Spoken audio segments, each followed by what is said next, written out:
नमस्कार साथियों, तो स्वागत है आपका हमारे ऑनलाइन स्टडी चैनल कुंवर स्टडी पॉइंट पर। तो दोस्तों, आज हमने बीएसटीसी एग्ज़ाम 2022 के लिए अति महत्वपूर्ण प्रश्नों की सीरीज शुरू की है, जो बीएसटीसी एग्ज़ाम के लिए बहुत ही महत्वपूर्ण प्रश्न है। इसलिए वीडियो को आप ज़रा भी स्किप ना करें, क्योंकि वीडियो आपके लिए बहुत ही हेल्पफुल होने वाला है। तो चलो वीडियो को शुरू करते हैं।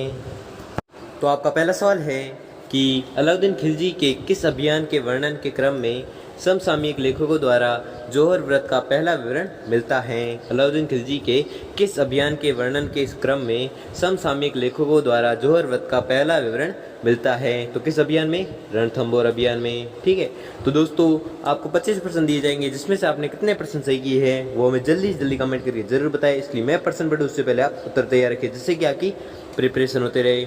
तो अगला प्रश्न देखते हैं। अगला सवाल है कि रणथंभौर का महानतम चौहान शासक था। रणथंभौर का महानतम चौहान शासक था तो कौन था? अमीरदेव। ठीक है, अगला देखते हैं। अगला सवाल है, चौहान वंश के रणथंभौर शाखा का संस्थापक था तो वह था गोविंदराज। ठीक, गोविंदराज था जो चौहान वंश के रणथंभौर शाखा का संस्थापक था। अगला देखते हैं। तो आपका अगला सवाल है कि सूफी संत ख्वाजा मोइनुद्दीन चिश्ती किसके शासनकाल में राजस्थान आए थे? तो आपका उत्तर होगा पृथ्वीराज चौहान के शासनकाल में। ठीक है, पृथ्वीराज चौहान के शासनकाल में कौन आया था राजस्थान? तो आपको याद रखना है सूफी संत ख्वाजा मोइनुद्दीन। अगला देखते हैं। अगला सवाल है कि कौन सा परमार शासक कविराज के नाम से विख्यात था? कौन सा परमार शासक था जो कविराज के नाम से विख्यात था? तो आपको याद रखना है वह था भोज परमार। ठीक है, भोज परमार था जो कविराज के नाम से विख्यात था। अगला देखते हैं। तो अगला सवाल है कि राय पिथौरा कहा जाता था। राय पिथौरा कहा जाता था तो किसे कहा जाता था? पृथ्वीराज तृतीय को। अगला देखते हैं। अगला सवाल है कि तराइन का द्वितीय युद्ध में किसके हाथों पृथ्वीराज तृतीय की पराजय हुई? तो आपको याद रखना है यह हुई थी मोहम्मद गौरी के हाथों में पराजय हुई थी। अगला देखते हैं। अगला सवाल है तराइन के प्रथम युद्ध के संबंध में क्या सत्य है? तो आपको याद रखना है यह सत्य है कि पृथ्वीराज तृतीय के हाथों मोहम्मद गौरी की पराजय हुई। अगला देखते हैं। अगला सवाल है कि किसके साथ युद्ध में परमर्दी देव को अपने दो सेना नायकों आला व दल को प्राण गंवाने पड़े? तो वह युद्ध हुआ था पृथ्वीराज चौहान के साथ। ठीक है, अगला देखते हैं।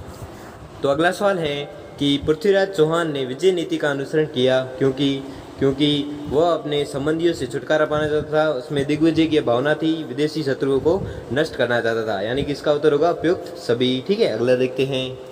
अगला सवाल है कि किस चौहान वंशी शासक ने अजमेर में संस्कृत विद्यालय की स्थापना की थी? किस चौहान वंशी शासक ने अजमेर में संस्कृत विद्यालय की स्थापना की थी? तो अगला सवाल है कि पृथ्वीराज चौहान ने विजय नीति का अनुसरण क्यों किया था? क्योंकि वह अपने संबंधियों से छुटकारा पाना चाहता था। उसमें दिग्विजय की भावना थी, विदेशी शत्रुओं को नष्ट करना चाहता था। यानी कि इसका उत्तर होगा उपयुक्त सभी। अगला देखते हैं। अगला सवाल है कि किस चौहान वंशी शासक ने अजमेर में संस्कृत विद्यालय की स्थापना की थी? किस चौहान वंशी शासक ने अजमेर में संस्कृत विद्यालय की स्थापना की थी? तो आपको याद रखना है वह था विग्रहराज चतुर्थ। विग्रहराज चतुर्थ वह राजवंशी था या चौहान वंशी था जिसने अजमेर में संस्कृत विद्यालय की स्थापना की थी। अगला देखते हैं। अगला सवाल है कि किस चौहान वंशी शासक ने हरिकेली की रचना की थी? किस चौहान वंशी शासक ने हरिकेली की रचना की थी?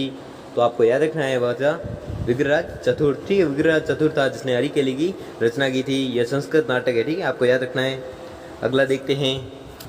तो आपका अगला सवाल है कि श्री अजय राज संस्थापक थे। श्री अजय राज संस्थापक थे तो किसके थे? अजमेर के।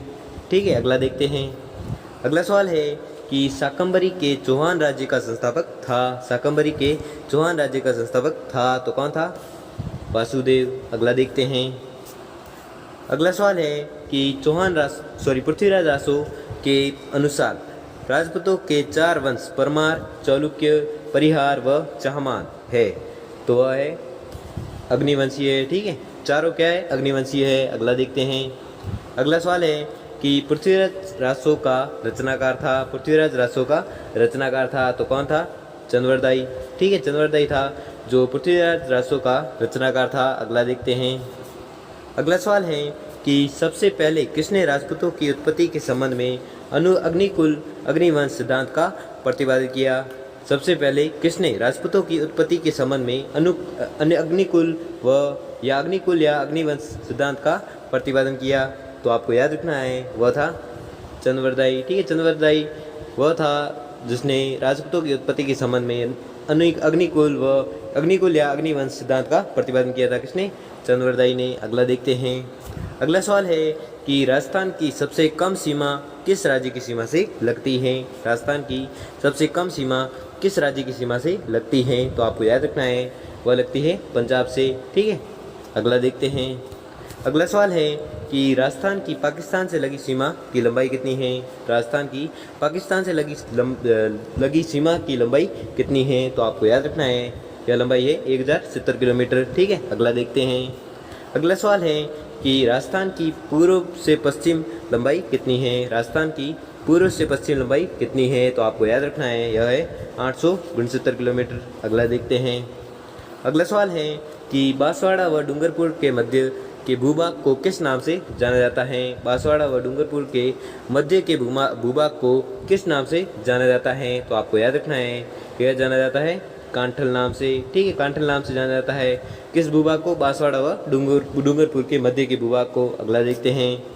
अगला सवाल है कि सिरोही क्षेत्र की पहाड़ियों को स्थानीय भाषा में क्या कहा जाता है? सिरोही क्षेत्र की पहाड़ियों को स्थानीय भाषा में क्या कहा जाता है? तो आपको याद रखना है यह कहा जाता है बाखर। ठीक है, अगला देखते हैं।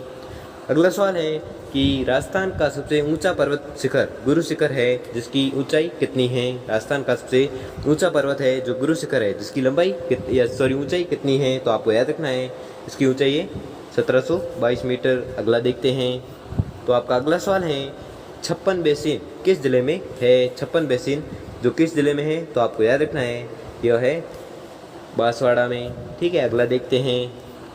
अगला सवाल है कि पश्चिम मरुस्थलीय राजस्थान के लगभग कितने क्षेत्र को घेरे हैं? वह है 60% से अधिक। ठीक है, 60% से अधिक जो पश्चिमी मरुस्थल राजस्थान के 60% से भी अधिक घेरे रखा है। ठीक है, किसने? पश्चिमी मरुस्थल ने। तो दोस्तों आपने 25 में से कितने % सही की है वो हमें जल्दी कमेंट करके जरूर बताएं। और अगर आपको वीडियो अच्छा लगा हो या आपके लिए थोड़ा सा भी हेल्पफुल साबित हुआ तो वीडियो को लाइक और चैनल को सब्सक्राइब करें। धन्यवाद।